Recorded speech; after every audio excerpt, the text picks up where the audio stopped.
जय जगन्नाथ समस्त को मो यूट्यूब चैनल स्वागत।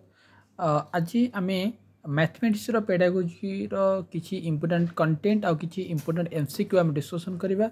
आपण मैंने प्रथम एमसीक्यू करने पूर्वर सर्वप्रथम आपण मैंने कंटेंट को जानी नियंतु। परीक्षा आहरी आपण मन हाथ में बहुत दिन अच्छी। आपण मैंने 10 मार्क रु 10 मार्क आपण 10 रु 10 मार्क आपण पेडागोजी इंग्लिश सॉरी मैथमेटिक्स रखिपारे। किंतु जेतबले आपण माने बा जो पिला माने देखुचंती से माने जेपर्यंत कंटेंट को भल भारे बुझी नाहंतिनी खाली एमसीक्यू करि चलचंती प्रीवियस रो क्वेश्चन करूचंती सेटा आपण घोसुचंती आपण बुझु नाहंतिनी कंटेंट को बा जो सर माने आपण वीडियो प्रोवाइड करूचंती खाली से समय ही आपण उठे कहि दोचंती बस आपण सेतिक रे आपण मन रखिले रखिबे न रखिले नाही। तेणु मोर रिक्वेस्ट रहिबो वीडियो आरंभ रो आपण मानको वीडियो को भल भारे देखंतु कंटेंट को बुझंतु एवं देन एमसीक्यू को जानतु। एमसीक्यू गले आप ऑटोमेटिक कॉन्सेप्ट क्लियर माने आप एमसीक्यू दे न देखिले कौन न दिले कौन किसी फरक पड़ो ना। तो चलो देरी करवानी आज जो चैप्टर क्वेश्चन आसूची मैथमेटिक्स पेडागोजी तो मुझे प्रथम से ही चैप्टर कंटेंट गुड़ाक देखी दूसरी कौटू क्वेश्चन आसूची और आम एमसीक्यू को जावा। तो देख प्रथम क्वेश्चन आसूची गणितर स्वरूप। फास्ट आपण 1 मार्क एटू आसला जे गणितर स्वरूप कौन कौन कौन गणितर स्वरूप अच्छी एथुरु प्रथम गोटे मार्क क्वेश्चन आसूची। जे गणितर स्वरूप कौन ना फास्ट ला गणित होउची एक जुक्ति संगत। प्रथम पॉइंट मन रखु गणित होउची आपण गोटे जुक्ति संगत बा लॉजिकल मन रखिले। नेक्स्ट आसिला आपण कहि परिबा 2 नंबर पॉइंट जे आपण कोन 2 न देखंतु गणित होउची सांकेतिक परिप्रकाश। फास्ट पॉइंट मन रखिले गणित हूँ सिंबल। 2 हूँ गणित हूँ गोटे सांकेतिक परिप्रकाश मन रखु। ग देखु संक्षिप्त अभिव्यक्ति एटा मन रखिए 3 नंबर संक्षिप्त अभिव्यक्ति गणित स्वरूप 3टा। नंबर 4 है कौन अमूर्त 4 नंबरटा हूँ अमूर्त 4टा मन रखु। 4 पर आपंकर 5 देखु निर्दिष्टता 6 नंबर आप रखु श्रृंखला और निर्दिष्ट क्रम। तापरे नेक्स्ट आसला संरचना आपण मन रखिले आपण एतिक आपण मन रखिबे। ए जो आपण को 7टा पॉइंट मु कहिली ए 7टा पॉइंट होची आपणकर कोन गणितर स्वरूप। तो प्रश्न पचारिबो आ भितर गणितर स्वरूप कोटा नुहे बा कोटा गोटे स्वरूप अटे।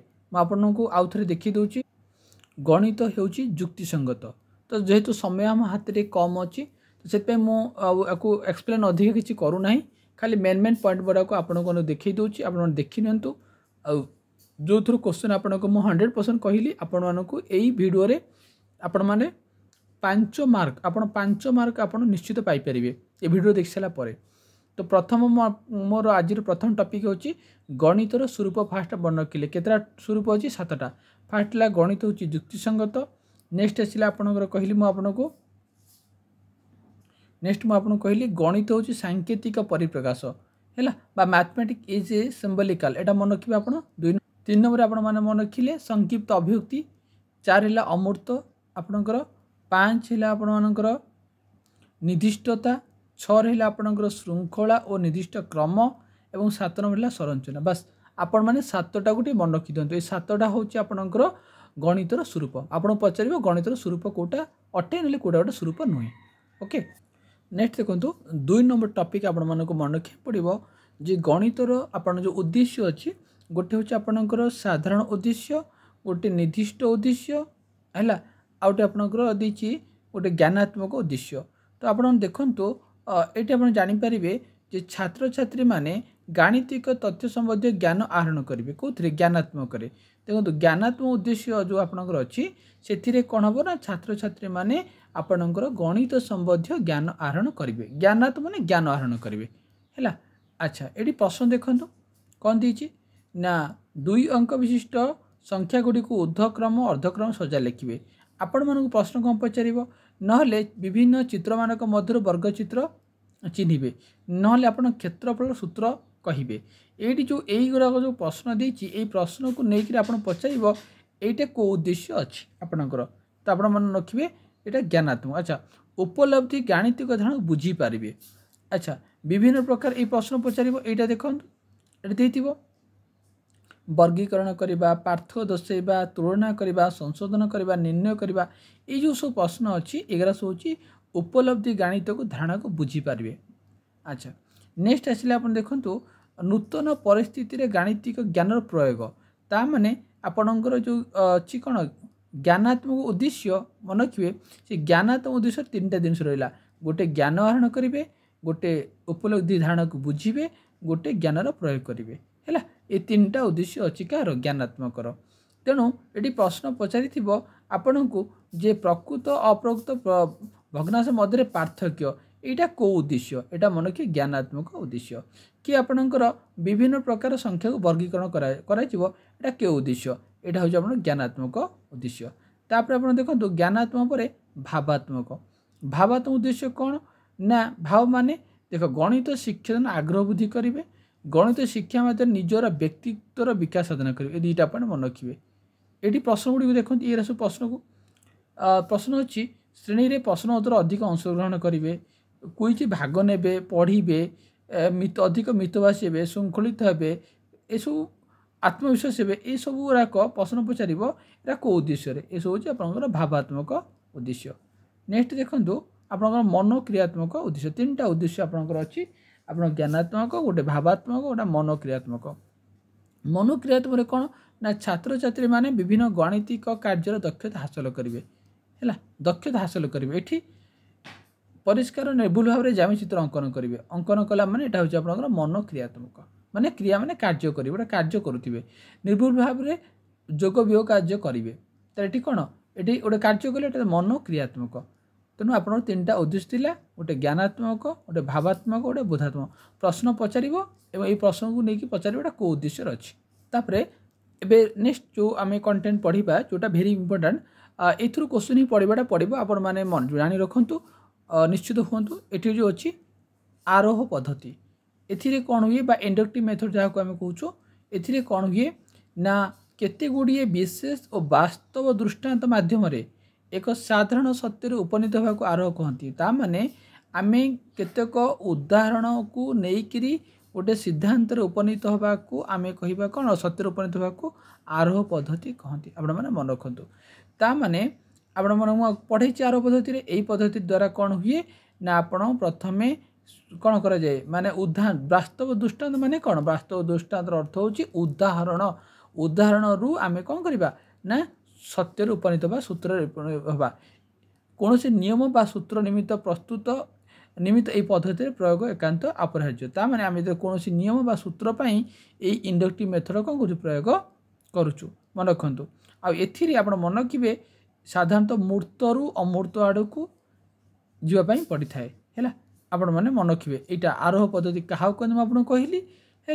यहाँ आपणकर सूत्र सूत्र प्रस्तुति निमंते पचार प्रश्न आपन को कौन से नियम बा सूत्र प्रस्तुति निमंते क्यों पद्धति एक अपरिहार्य बा एक नितांत आवश्यक यहाँ हूँ आरोह पद्धति। नेक्स्ट देख आपणकर अवरोह पद्धति डिडक्टिव मेथड। अवरोह पद्धति हूँ आरोह पद्धति विपरीत। ए कौन कर जाए ए साधारण सत्य बा सूत्र रु आम निर्दिष्ट क्षेत्र को प्रयोग कर सूत्र रु आम कौन कर ना उदाहरण को जाई थाउ। तेणु गणित आरोह अपेक्षा अवरोह पद्धति प्रयोग सर्वाधिक। ता माने आपणकर गणित आपणकर अवरोह पद्धति कौन करा जाउची सर्वाधिक व्यवहार करा जाउची। तेणु एठारे विद्यार्थी मानकु एक पूर्व प्रतिष्ठित सूत्र बा नियम दिया जाई समस्या समाधान करिया को कहा जाए। विद्यार्थी माने ए सूत्र बा नियम को प्रतिवादी प्रमाणित सत्य उक्ति बोली ग्रहण करनियंती। तेणु आगे आम ए सूत्र कहीदे सूत्र कहीदेला समस्या समाधान करने कहूँ। यहाँ हूँ अवरोह पद्धति। ये देख उदाहरण दे दीचु आम जे त्रिभुजर तीन कोण समष्टि 180 डिग्री है। तो ये त्रिभुजर तीन दुईटा कोण देती गोटे कोण पचार यहाँ कौ मेथड हम यहाँ आपंकर अवरोह मेथड है मन रखिए। ये क्वेश्चन देदेव त्रिभुज तीन कोण समष्टि 180 डिग्री कि उदाहरण देदेव पचार यहाँ कौन यहाँ कौ पद्धति अच्छी यहाँ मन रखिए आपंकर कौन अवरोह पद्धति। तापर देखो विश्लेषण पद्धति आप मन रखु। विश्लेषण अर्थ हूँ भाग भाग करवा कौन से एक समस्या को भिन्न भिन्न भिन्न अंश विशेष परिणत करने को विश्लेषण कहते। विश्लेषण अर्थ हूँ गोटे समस्या को भिन्न भिन्न अंश परिणत करने को आम कौन कह विश्लेषण कहवा। अर्थात गोटे समस्या को आम विभिन्न अर्थपूर्ण अंश विभक्त करी निर्दिष्ट समस्यार समाधान उपनीत होगा विश्लेषण कहुए है। आउ विश्लेषण मुख्य उद्देश्य हूँ समस्या समाधान पंथा आविष्कार करवा यार मुख्य उद्देश्य है। आउ ए मन किए विश्लेषण कौन कर जाए प्रथम आम समस्यार अंश अर्थपूर्ण अंश गुड़ी को चिन्हट करवा दुई शिक्षार्थी पूर्व ज्ञान अभिज्ञता सहित से संपस्थापन करवा तीन रहा आपणकर समस्यार समाधान पंथा निर्णय करवा आपणकर तेणु ये हूँ आपणकर कौन ना विश्लेषण पद्धतिर सोपान तीन टा सोपान अच्छे आपणकर मन किए तीन टा सोपान अच्छी है। क्या कहती ना भिन्न भिन्न अंश गुड़ी को विशेष परिणत करने को विश्लेषण कहते। नेक्स्ट देख संश्लेषण पद्धति। अच्छा संश्लेषण पद्धति हूँ विश्लेषण विपरीत प्रक्रिया कौन से समस्या को विश्लेषण कर सारा तार अर्थपूर्ण अंश को एकत्रित कर समस्यार सफल समाधान निर्णय करने को विशेष कौन संश्लेषण कहती। माने ये कौन कहला ना जो आम गोटे समस्या को विश्लेषण कर सारा तार अर्थपूर्ण अंश गुड़ी को एकत्रित करी गोटे समस्या कौन करिया सफल समाधान निर्णय करने को कौन कहती संश्लेषण कहती है। आ संश्लेषण पद्धति मन रखिए ज्ञातरु अज्ञात आड़ को आरंभ शेष आड़ को और दत्तरु सिद्धांत आड़ को आप मन रखिए। आईटा विश्लेषण रे एटा उल्टा विश्लेषण रे आपणकर कौन ना अज्ञातरु ज्ञात आड़ को शेषरु आरंभ आड़ को एवं सिद्धांतरु दत्त आड़ को किंतु संश्लेषण पद्धति मन रखिए ज्ञातरु अज्ञात मान जणारु अजणा आरंभ शेष आड़ को प्रश्न पचार जे आरंभ शेष आड़ को जीवाटा क्यों पद्धति हुए एटा आप मन रखिए संश्लेषण पद्धति बा दत्तरु सिद्धांत आड़ को जीवाटा कौ पद्धति एटा मन रखिए संश्लेषण पद्धति बा ज्ञातरु अज्ञात आड़ को एटा संश्लेषण पद्धति कि तार उल्टा हेले एटा मन रखिए विश्लेषण पद्धति। तापर आसिला आपनकर प्रोजेक्ट मेथड ये जो प्रोजेक्ट मेथड अच्छी ये जो प्रोजेक्ट मेथड अच्छी आपण माने लेखि रखंतु एथिरु 2 मार्क आपणकर ए प्रोजेक्ट मेथड रो 2 मार्क क्वेश्चन आपणकर पड़िथिबो मु आपन को 100% ग्यारंटी देली प्रोजेक्ट मेथड आप भल बुझी नियंतु एथु 2 मार्क क्वेश्चन आसीबो आपणकर मैथमेटिक्स रे हैला। ए प्रकल्प भित्तिक शिक्षण 2 प्रकार गोटे है आपणकर व्यक्तिगत प्रकल्प गोटे सामाजिक प्रकल्प आ गोटे तो मन रखु पिला माने जेतले प्रकल्प आम प्रकल्प आधारित शिक्षण एक यह हूँ गोटे शिक्षार्थी केन्द्रिक जो थे शिक्षार्थी माने साधारण श्रेणी गृह श्रेणी कार्य बाहरी किसी वास्तव कार्य करने को प्रोत्साहित होती मन रखिए। आपण मन रखु जो प्रकल्प कार्य अच्छी से प्रकल्प कार्य से शिक्षार्थी अंशग्रहण करते तेणु यहाँ शिक्षार्थी अंशग्रहण कर शिक्षार्थी भूमिका अधिक थी शिक्षार्थी केन्द्रिक पद्धति कहुए पंथा कहुए। आउ ये प्रकल्प भित्तिक शिक्षण 2 प्रकार गोटे अच्छी व्यक्तिगत जड़े शिक्षार्थी संपादित होता है सामाजिक गोटे दल शिक्षार्थी द्वारा संपादित होता है। आ मन रखु परीक्षा कौन पचार आपन को ना परीक्षा पचार जे आपणकर जॉन डुए वास्तववादी तत्व पर यही पद्धति आधारित ये देखु आपण मैंने एक मन रखु सबको मन रखार आवश्यकता ना जोटा आपको कहूँ मन रखु देखो जॉन डुएंकर वास्तववादी तत्व पर यही प्रकल्प कार्य पद्धतिटा आधारित। तो डॉक्टर किरप्राटिक मतरे प्रकल्प हेउची आपणकर संपूर्ण कार्यकलाप एक जहाँकि सामाजिक परिवेशित हुए एटा किए कहते किरप्राटिक कहते। स्टीवेनसन कौन कहले project is defined as a problematic act carried out its complaints in a natural setting ये कथा किए कहले ना आपणकर स्टीवेनसन कहले मन रखिए। तेणु प्रकल्प बा प्रोजेक्ट मेथड रो फाउंडर होचंती आपणकर किरप्राटिक मन रखिए है। आउ कौन ना गणित जो प्रकल्प कार्य अच्छी अधिक शिक्षण कार्य शिक्षार्थी माने सक्रिय अंशग्रहण करेंगे एवं पिला माने से अंशग्रहण कर गोटे समस्या समाधान करेंगे एटा मन रखिए है। ये बेस मन रखिए जे प्रकल्प प्रोजेक्ट मेथड कहार तत्व पर आधारित एटा हूँ जॉन डुएंकर आधारित आउ प्रोजेक्ट मेथड किए बाहर करते से किरप्राटिक बाहर करते मन रखिए। आउ कौन ना प्रोजेक्ट मेथड मन रखिए 5टी सोपान अच्छी एक गोटे आम गोटे प्रकल्प करवा प्रोजेक्ट करवा से प्रोजेक्टर 5टा सोपान अच्छी तो कौन कौन 5टा सोपान प्रथम सोपान है आपणकर परिस्थिति जोगाइबा परिवेश सृष्टि करवा। 2 नंबर है कौन ना प्रकल्प चिन्हट। तेणु चिन्हट आगे नुह आगे हूँ परिवेश सृष्टि तापर चिन्हट करवा तापर योजना प्रस्तुत करवा प्लानिंग करवा तापर आपंकर 4 नंबर कार्यकारिता 5 है प्रकल्पर मूल्यांकन। ये 5टी सोपान आप मन रखिए जे प्रकल्पर 5टी सोपान अच्छी। प्रथम परिवेश 2 रे प्रकल्प चिन्हट 3 है प्रस्तुति 4 रे आपंकर है कौन कार्यकारिता 5 है मूल्यांकन। बस ये 5 सोपान आपन पचार जी प्रकल्पर केतरा सोपान अच्छी ना प्रकल्प किए बाहर करते प्रोजेक्ट मेथड किए बाहर करते किलपाटी बाहर करते। प्रोजेक्ट मेथड क्या आधारित ना जॉइंट डुइंग तत्व पर आधारित। प्रोजेक्ट मेथड प्रथम सोपान कौन ना प्रथम सोपान हूँ यहाँ परिवेश सृष्टि। शेष सोपान कौन मूल्यांकन। द्वितीय सोपान कौन ना आपंकर प्रकल्प चिन्हट मन रखिए। यहाँ नेक्स्ट देखो यहाँ भेरी इंपोर्टाट यहाँ आप पढ़ो ओटीटी एग्जाम यहाँ देखो ज्ञान संगठन पंथार मुख्य धारणा। तो ज्ञान संगठन पंथार मत को समर्थन करुवा गवेषणा करुवा प्रमुख शिक्षावित माने हेले जीन पियागेट वाइगोट्स्की ब्रूनर और पोस्नर। तो मन रखिए ये माने होचंती ज्ञान संगठन मुख्य धारणा देते। ज्ञान संगठन कौन हुए ना शिक्षार्थी सक्रिय होता है। ज्ञान संगठन संरचना मुख्यतः शिक्षार्थी अभिज्ञता होता है। व्यक्तिगत कार्यकलाप संगठन मुख्यतः सुनिर्दिष्ट अर्थात कौन धाराबंध नीति को यह प्रत्याख्यान करता है। सामाजिक भाव विनिमय द्वारा शिक्षण संभव होता है आउ अर्थपूर्ण फलप्रद होता है। मन रखते यहाँ तापर आसला यहाँ भेरी इंपोर्टेंट आपको देखो आप ज्ञान संगठन 2 प्रकार गोटे है आप मौलिक संगठन आ गए सामाजिक संगठन मत। यहाँ आप मन रखिए ओटीटी परीक्षा आपंकर निश्चित परीक्षा गोटे मार्क पड़ी परीक्षा ओटीटी यहाँ मन रखिए भल भाव मन रखिए। यहाँ को प्रथम है कौन मौलिक संगठनवाद। अच्छा भॉन ग्लासरफेल्ड ये होती मौलिक संगठनर जड़े प्रमुख प्रवक्ता मन रखु। भॉन ग्लासरफेल्ड होती मौलिक संगठनवादर प्रतिष्ठाता।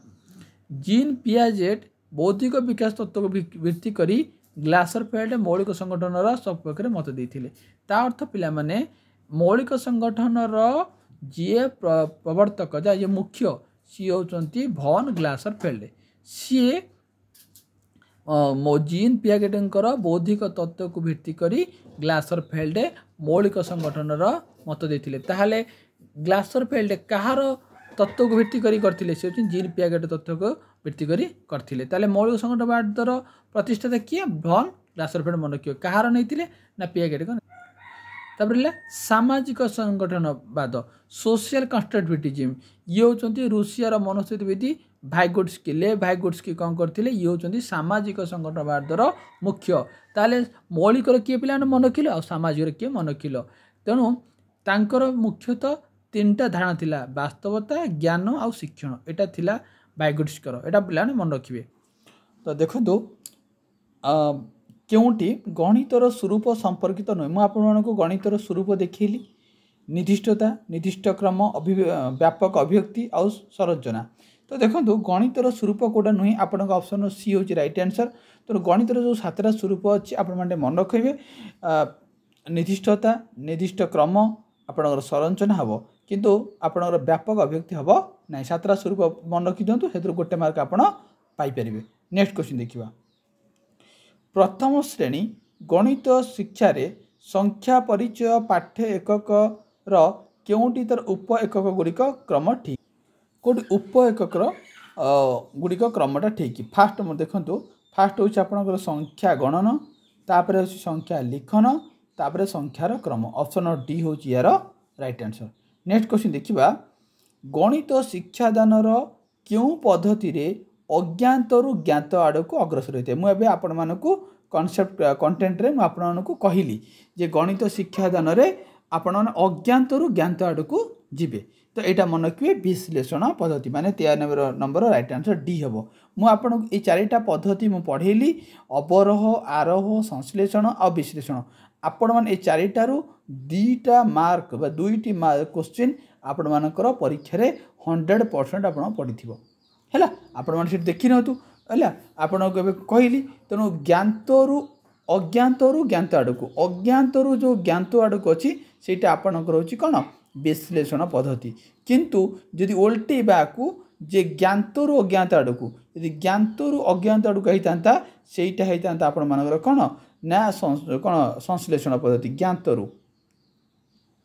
ज्ञातरू अज्ञात आड़ को मन रखिए ज्ञातरू अज्ञात आड़ को सी है संश्लेषण किंतु अज्ञातरू ज्ञात आड़ को सी हूँ विश्लेषण है यहाँ मन रखु ताप नेक्स्ट क्वेश्चन देखा केउटी पाठ योजना उपयोगिता संपर्कित नुहे तो देखो 94 नंबर क्वेश्चन पाठ योजनार उपयोगिता कौटा गोटे नुह उपयोगिता नुहे उपयोगिता कहले कौटा आमर दरकार हो ना तेणु शिक्षक शिक्षक शिक्षक शिक्षण उद्देश्य संपर्क में सचेतन हुआ ठीक यहाँ शिक्षार्थी पूर्व प्रस्तुति शिक्षण उद्देश्य बुझीपारती ठीक यहाँ शिक्षार्थी मानकर पूर्व विषयत पूर्व प्रस्तुति परिमाप करी हुए शिक्षार्थी मानकर शिक्षण उपर ज्ञान आकलन करी हुए किंतु यहाँ विषयगत पूर्व प्रस्तुति माप करी हुए ऑप्शन नंबर आपणकर 94 राइट आंसर होची आपन कोन ना सी हम यार राइट आंसर यहाँ गोटे उपयोगिता नुहे बाकी पाठ योजनार बाकी सब उपयोगिता नेक्स्ट देखिए 95 नंबर क्वेश्चन विशेषज्ञ मतरे प्रतिभाशाली शिक्षार्थी मानक चिन्हट करने को क्योंटी विशेष उपयोगी अच्छा प्रतिभाशाली लर्नर मानक चिन्हवाई आमको कौटा विशेष उपयोगी होता है तो मन रखिए तो राइट आंसर हम यार कौन ना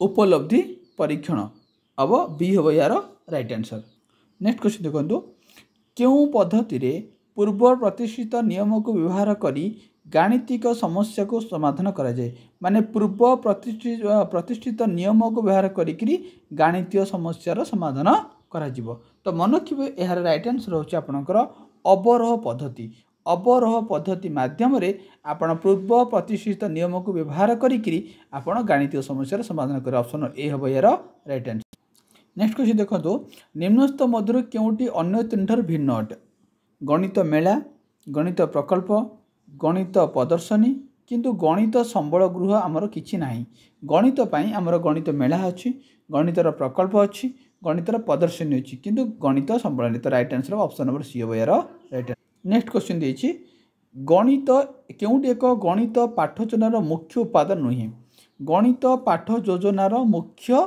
उपादान नुहे शिक्षादान विषयवस्तु रहिबो पाठ योजना रे उद्देश्य रहिबो साधारण योजना रहिबो उपरोक्त समस्त ऑप्शन डी हम यार राइट आंसर ता माने पिला माने जे उपादान नुहे कहिछि तो उपादान शिक्षादान विषयवस्तु रहिबो पिला माने पाठ योजना रे विषयवस्तु रहिबो उद्देश्य रहिबो किंतु साधारण योजना एटा सी ऑप्शन सी हम यार राइट आंसर नेक्स्ट क्वेश्चन देखो गणित शिक्षण रे कोनोसी सूत्र बा संज्ञा को मन पकाइबा क्यों निर्दिष्ट उद्देश्य एक उदाहरण अटे मुझे आपण मानक उद्देश्य मुझे ज्ञानात्मक बोधात्मक आउ क्रियात्मक तो देखो जितेबाला आम कौन सूत्र बा संज्ञा को मन पकाइबा आ मन पकई कौन निर्दिष्ट क्यों निर्दिष्ट उद्देश्य उदाहरण बोली पचार प्रश्न आपन को तो जो सूत्र को बा संज्ञा को मन पकाइबा सेटा मन रखिए ज्ञान है सेटा हूँ ज्ञान आप ज्ञान उद्देश्य मन रखिए नेक्स्ट तो देखो क्योंटी गणित वैशिष्ट्य सूचित करे नहीं बा गणितर जो वैशिष्ट्य अच्छे स्वरूप अच्छे भर कौटा गोटे नुहे परिमाण विज्ञान तर्कमूलक आप गणित हूँ गोटे युक्तिसंगत बा तर्कमूलक ये ठीक हे आचरणत विज्ञान आ गणन विज्ञान तो मन रखिए पिला माने यार कौटा सूचित करे नहीं एटा हूँ आचरणगत विज्ञान यहाँ गोटे आपणकर गणितर वैशिष्ट्य सूचित करे ना नेक्स्ट क्वेश्चन देखो गणित रे सूत्र प्रतिपादन करने क्यों पद्धति अवलंबन करा जाउछि गणित रे जो सूत्र को आम प्रतिपादन करने को पद्धति अवलंबन करा जाउछि आरोह ना अवरोह ना विश्लेषण ना संश्लेषण मैं आपको बारंबार कही चार्टा मेथड को मुझे कंटेंट पढ़ेली आप देखि नियंतु तो सूत्र प्रतिपादन करने गणित रे मन रखिबो आरोह पद्धति को कौन करा जाउछि ना आपणकर अवलंबन कर ऑप्शन ए हम यार राइट आंसर नेक्स्ट क्वेश्चन देखो गणित शिक्षादान क्यों पद्धति रे सिद्धांत रु प्रमाण आड़ को जाइए देखो सिद्धांत रु आम कौट आसवा ना प्रमाण आड़ को आसवा सेटा मन रखिए अवहरण ऑप्शन नंबर डी हूँ यार राइट आंसर तो सिद्धांत रु जो आम प्रमाण आड़ को आरंभ होता है ताकू आम कहवा कौन अवरोहण पद्धति कहती आ ओल्टेले प्रमाण रु आम सिद्धांत जावा ताकू आरोहण पद्धति कहते मन रखिए आम अवरोह आरोह जोटा को आम कहूँ से अवरोहण आरोहण तेणु सिद्धांत रु आप मन रखु सीधा रु आप प्रमाण आड़ को जी से कहती अवरोहण पद्धति कहती तेणु आपण मानक आज किसी कंटेंट आउ कि आम एमसी को डिस्कसन कले नेक्स्ट वीडियो में मुझे गणितर किसी बछा बछा इंपोर्टेंट एमसी को नहीं आसबि जोटा आपण मानक परीक्षा बहुत हेल्पफुल हम पुणी देखा नेक्स्ट वीडियो जय जगन्नाथ।